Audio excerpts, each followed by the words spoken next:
Hey, what's up guys? Welcome to Learn and Explore. من یادە پزیشکی ڤێتەرنەری و مامۆستای زمانی ئینگلیزی. پێکەوە دەست بۆ کۆرسە بەرامبەرەکەن کە پێشتر بەڵێنمان پێبوون.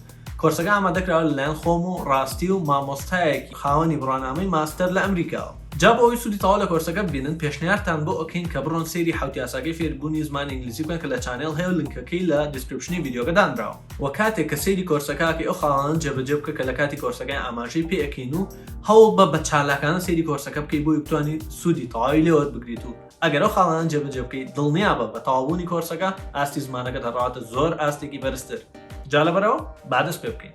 خۆشحاڵم گەڕام وڵاتان لەوانەی 2-1 لە چیرۆکی ترۆی لە کۆرسە بەرامبەرەکە. هیچ کات بە فیڕۆناین ئەوەنە ئەڵێم ئەگەر سەیری وانەی 1-1 و 1-2تان نەکردەوە سەیری بکەن بۆ ئەوی بتوانن ئیسفادەی تەواو لە کۆرسەکە بکەن و یەکسەر با دەست پێ بکەین. وەکو چاپتەری یەکەم سەرەتا جارێکی خوێنینەوە دوای ئەوە هەموو یەکەینەوە بە کوردی. تایتڵی چاپتەرەکە بەم جۆرەیە. Chapter 2 The Golden Apple. Paris lives on Mount Ida. When he is young, he helps with Achilles' sheep. He is a wonderful shepherd boy. And he's very honest too, Achilles says. Soon, everybody in the country knows about Achilles' son, the honest young shepherd. At the same time in Greece, King Peleus of Thessaly is happy. He invites the gods and the goddesses from Mount Olympus to his house because he is marrying Thetis, a young sea goddess. Peleus invites all the gods to the wedding, but he forgets one of the goddesses. Her name is Ares. She is the goddess of disagreements. After the wedding, Peleus, Thetis, and the gods and the goddesses sit at a long table. I'm hungry. Let's eat. Zeus, the king of Olympus, says to everyone there. Just then, Ares arrives. Goddesses, here's something for you, she cries. She quickly puts a golden apple on the table. Then, with an angry laugh, she leaves. Hera, the queen of Olympus, takes the apple in her hands. I can read something on it, she says. What? Aphrodite, the love goddess, asks. Hera looks at it carefully. For the most beautiful, she reads. But who is that? Athena, Zeus's daughter, asks. Let's ask Zeus, Hera says. She quickly gives the golden apple to him. I can't say, Zeus answers. We need help from an honest man, I think. Listen, Hermes cries. There is a very honest young shepherd on Mount Ida. Let's ask him. All right, Zeus says. He puts the golden apple in the messenger god's hand. At once, Hermes takes the goddesses Hera, Athena, and Aphrodite to Mount Ida. ئێستاش ئەوەی کە خوێندمانەوە هەر هەمووی وەکووانەی یەکەم ئەکەینەوە بە کوردی. تایتڵی چاپتەرەکە بەم جۆرەیە. The Golden Apple. سێوە ئاڵتوونیەکە. The Golden Apple. سێوە ئاڵتوونیەکە.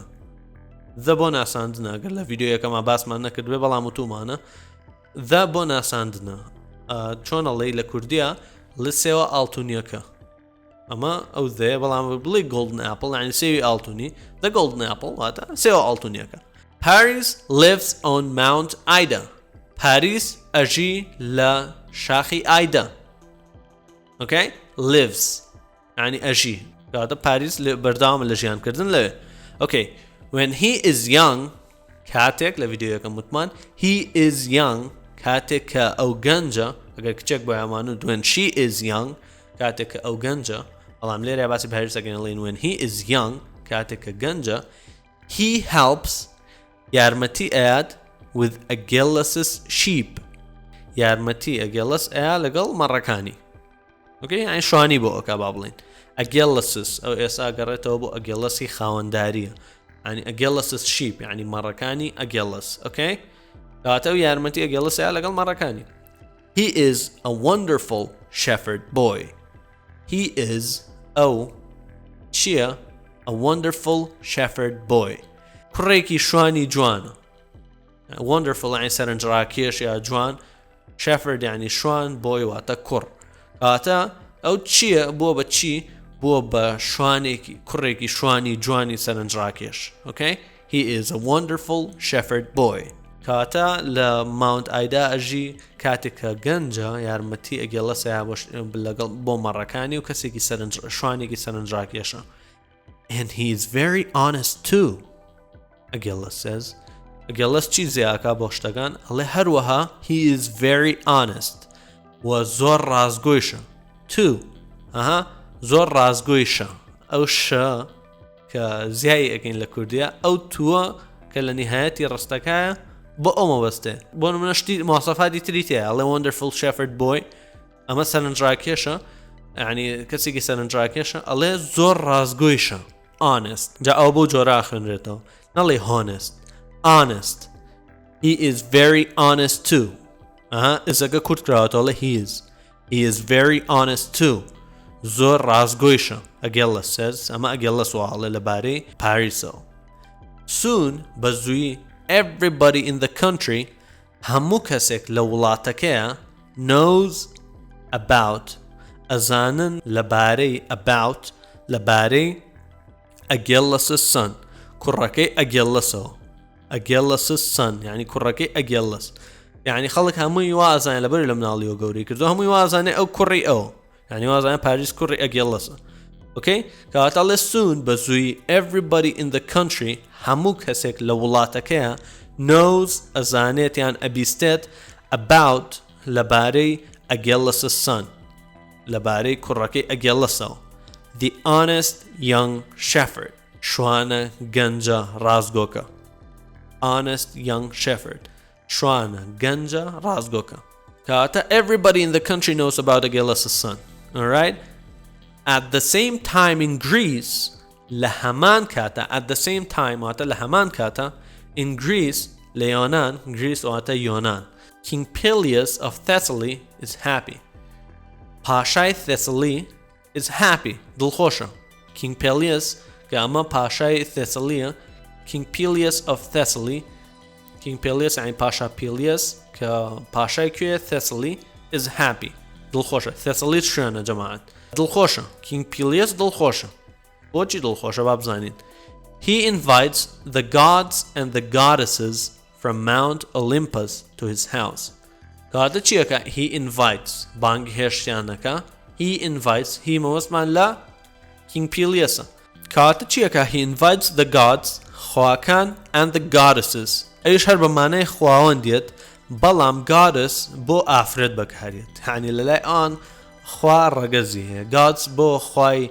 ئابڵین ڕەگەزی نێرە goddess ئەو ئێسەی تریان کە پێوێتیەوە بۆ کۆیە ئەوان بڕایان بە خوای ڕەگەزی نێرومێ هەیە okay gods بۆ نێرە و goddesses بۆ مێە کاتە چیەکە invites بانگهێشتیانەکە خواکانی from Mount Olympus شاخی Olympus to his house بۆ ماڵەکەی خۆی to his house بانەکە بۆ ماڵەکەی خۆی his house بەڵام ئەگەر King Peleus ئافرەت هەبووە ئەیە ئەمانوت to her house بانەکە بۆ خانۆکەی خۆی بەڵام وەختە لە باتی his هەرمان بەکارێنە کاتە King Peleus دڵخۆشە بۆیە چیەکە خاوەندەکان بانگکات لە شاخی ئۆلیمپسەوە بۆ خانۆکەی خۆی okay بزانین چیرۆکە چۆن بەردەوام بێ لەبەرچی دڵخۆشە King Peleus because he is marrying Thetis a young sea goddess لەبەر ئەوەی هاوسەرگیری ئەکات لەگەڵ Thetis کە Thetis کێیە خاوەندی زەریای خاوەندێکی گەنجی زەریایە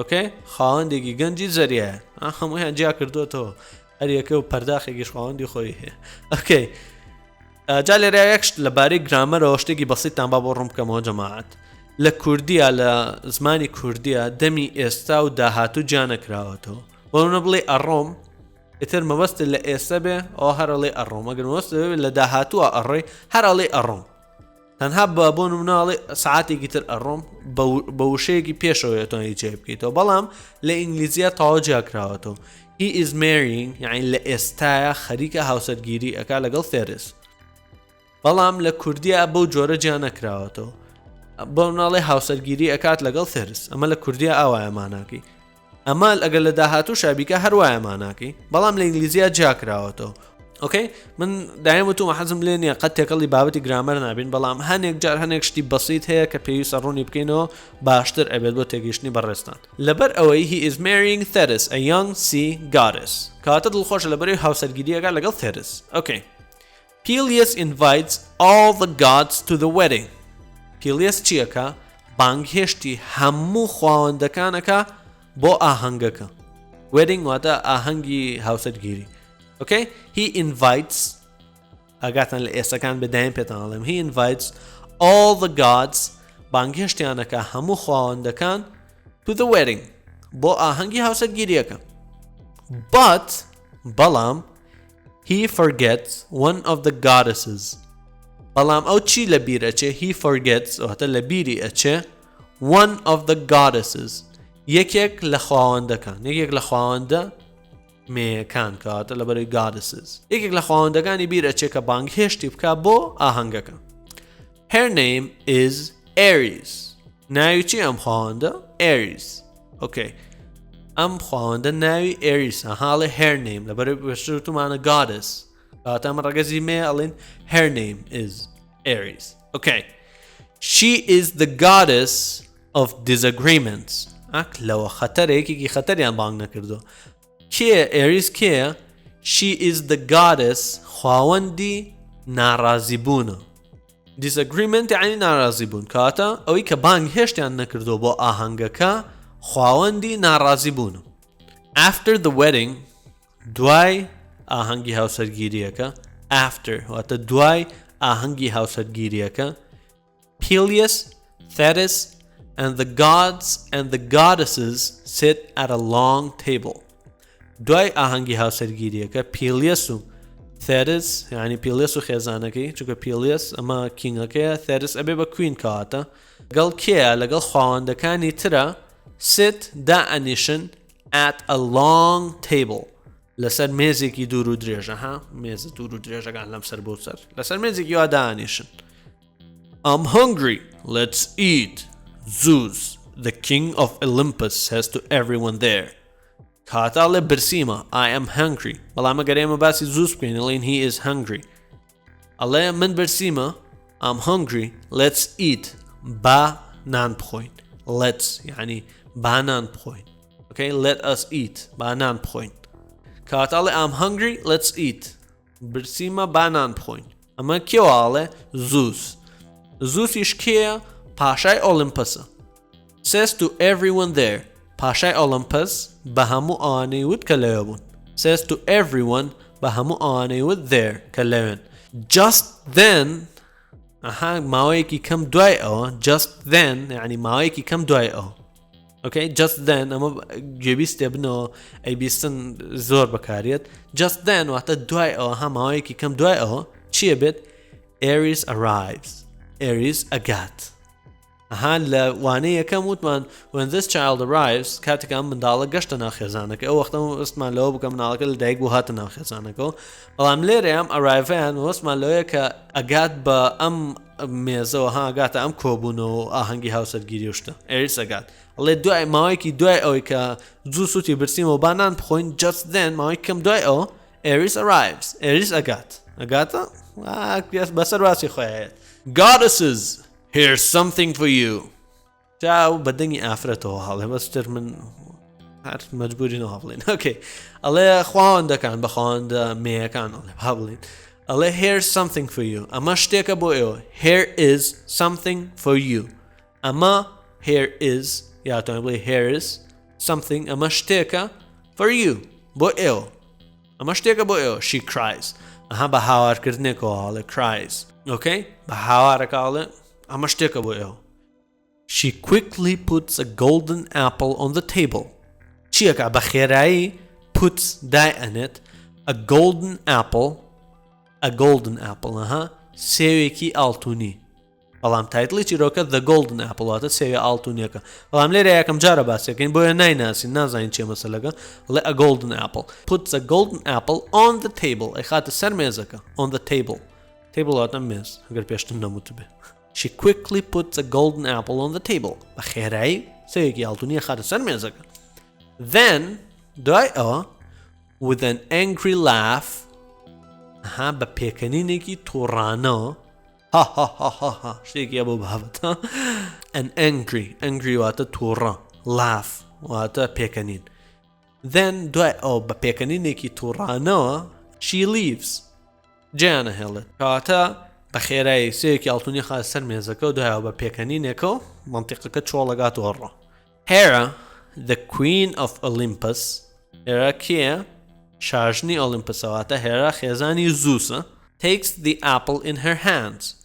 سێوەکە ئەخاتە دەسیۆیان سێوەکە هەڵەگرێت takes the apple هەڵی ئەگرێت in her hands لەناو دەسەکانیە in her hands لەناو دەسەکانی خۆیان ها هێرا ئافرەتێکە کەواتاڵێ in her hands okay سێوەکە هەڵەگرێت و خاتە ناو دەسیەوە I can read something on it I can read something on it she says ئەڵێ چی ئەڵێ ئەتوانم read بیخوێنمەوە something on it ئەتوانم شتێک لەسەری بخوێنمەوە یعنی ها سێوە ئاڵتونێکە شتێکی لەسەر نووسراوە ئەڵێ ئەتوانم شتێکی لەسەر بخوێنمەوە ئەمە کێوە ئاڵێ Hera what Aphrodite the love goddess asks ئەڵێ چی کێوە ئاڵێ Aphroditeش کێیە خاوەندی خۆشەویستیە ئۆکەی وتم پەرداخێکیش خاوەندی خۆی هەیە خراپ منەوت ئۆکەی هەڵێ چییە ها ئەفرۆدایتی ئەڵێ چییە ئەها چی لەسەر نووسراوە کاڵی شتێکی لەسەر خوێنەوە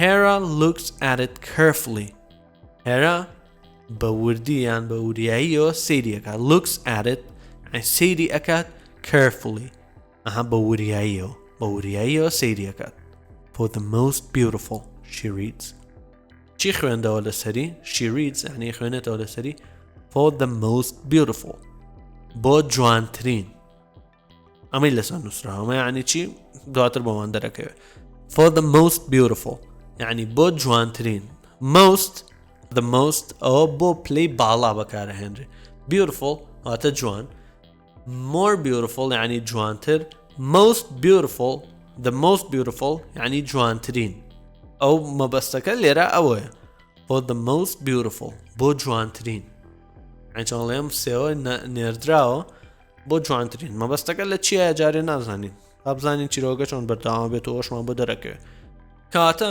ئەم سێوە ئاڵتونیە هێرا هەڵیەگرێت و لە دەستیا و سەیریەکات ئەڵێت ئەم شتێکی لەسەر بخوێنمەوە ئەفرۆدایتی ئەڵێ چییە ئەویش ئەڵێ بە وردی دوای کە بە وردی سەیریەکە ئەڵێ ئەمە لەسەری نووسراوە بۆ جوانترین for the most beautiful But who is that?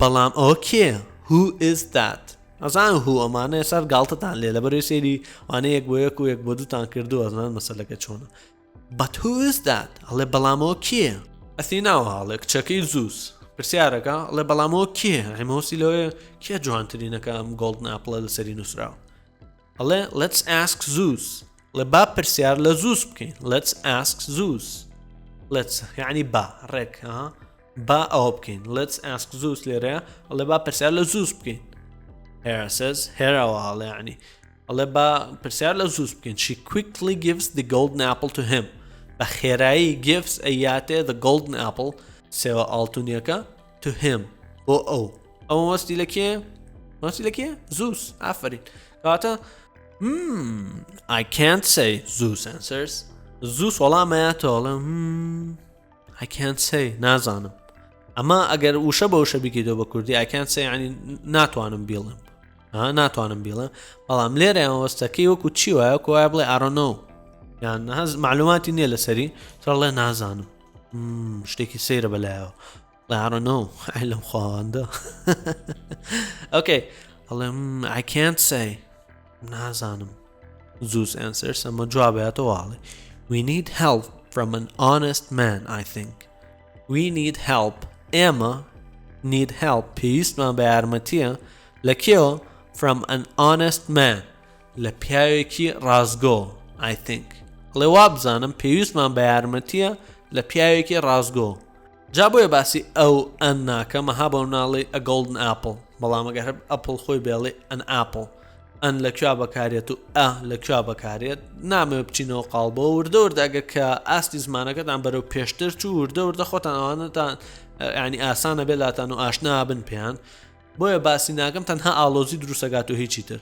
جا لەبەرەوە خۆتان وردە وردە تەرکیزی زیاتر بکەن و ئەوانەش هەمووی ئاسانە بێلاتان دڵنیا بن ئۆکەی بۆیە باسی ئەل لەکوێ بەکارێت ئەن لەکوێ بەکارێت ئەمە ئەگەر بوشەکە بە بزوێن دەسی بێگەن هەر ئاڵۆزیە دروستەگە سەرتا ئاوسێ فەلە بەرەوە وازی لێهێنین ئۆکەی دواتر چیە بێت listen Hermes cries ئەها هەرمیس مزانەمیش خوای چییە ئەڵێ گوێ بگرن هاوارەکە he cries هاوارەکە ئەڵێ گوێ بگرن There's a very honest young shepherd on Mount Ida. Let's ask him. ئەڵێ چی؟ ئەڵێ شوانێکی گەنجی ڕازگۆ هەیە شوانێکی زۆر ڕازگۆی گەنج هەیە لە ماونت ئایدا لە شاخی ئایدا با پرسیار لەو بکەین there is یعنی هەیە there is یعنی هەیە چی هەیە very honest young shepherd شوانێکی گەنجی زۆر ڕازگۆ ئۆکەی لەکوێ هەیە لە ماونت ئایدا let's ask him با پرسیار لەو بکەین کەواتامە هێرمیز واڵێ کە زوو سەڵێ پێویستمان بە یارمەتیە لەلایەن پیاوێکی ڕازگۆ ئەمیش ئەڵێ با بۆ بڵێ alright Zeus says Zeus ئەڵێ باشە alright یعنی باشە he puts the golden apple in the messenger god's hand چیە کات سێوە ئاڵتونیەکە کاتە زانیمان هێرمیسیشکەیە سێوە ئاڵتونیەکە خاتە دەستی in the messenger god's hand خوای نامە بردن اوكي ئێریە مەفسانەیەکەن چیە کات he puts یعنی دای ئەنێتیان ئەیخاتە the golden apple سێوە ئاڵتونیەکە in the messenger god's hand ئەیخاتە دەستی ئاوەندی نامە بردنەوە اوكي کاتە سێوەکە هەیە بە هێرمیس at once یعنی لە هەمان کاتە یان بەیەکەوە Hermes takes the goddesses Hera, Athena and Aphrodite to Mount Ida کاتە چیە کات at once یعنی بەیەکەوە هەر هەمویان بە یەک جار هەرمیز خواوەندەکانی هێرا و ئەثینا و ئافرۆدایتی ئەبات بۆ ماونت ئایدا بەیەکەوە هەرسێکیان لەگەڵ خۆی ئەبات و ئەڕات بۆ کوێ ماونت ئایدا کاتە at once بۆ ئەوەیە مەسەلەکان هاڵێ بەیەکەوە بە یەک جار هێرا و ئەثینا و ئافرۆدایتی ئەبات بۆ ماونت ئایدا کاتە هەرمیز سێوەکە هەڵەگرێت و ئەڕۆن بۆ ماونت ئایدا بۆ لای پێریز ئیتر بزانین وەزعەکە بە کوێگات و سبەینە ئیشەڵا چاوەڕوانی زنجیرەی پرسیار و وەڵامەکە بکەن لە چاپتەری 2 و خۆتانی بۆ حازرکەن زۆر گوێ لەمە بگرنەوە لەبەرەوەی ئامادە بن کاتێککە پرسیار و وەڵامەکانمان کرد ئاسانتر بێت لەلاتان یادارم سوودتان لە چیرۆکە وەرگرت بێت ئەگەر پرسیاریم لە ئەولایەکیشتان هەبوو لە کۆمنتە پرسیار بکەن و بە پێی توانە هەوڵین وەڵام بینەوە و ئەگەرێکێکی زانیاریی زیاتری لابوو ئابتوان یارمەتی یەکتر بن لە کۆمنتەکانە و جوابی پرسیارەکانی یەکتر بنەوە زۆر باشە بێت جا لەبەرەوەوانەیەم ڕۆژمان بەم جۆرە کۆتایی هات یادارن سوودی هەبوو بێت و تاوەکو وانەیەکی تر بەخواتان سپێرین و خواتان لەگەڵ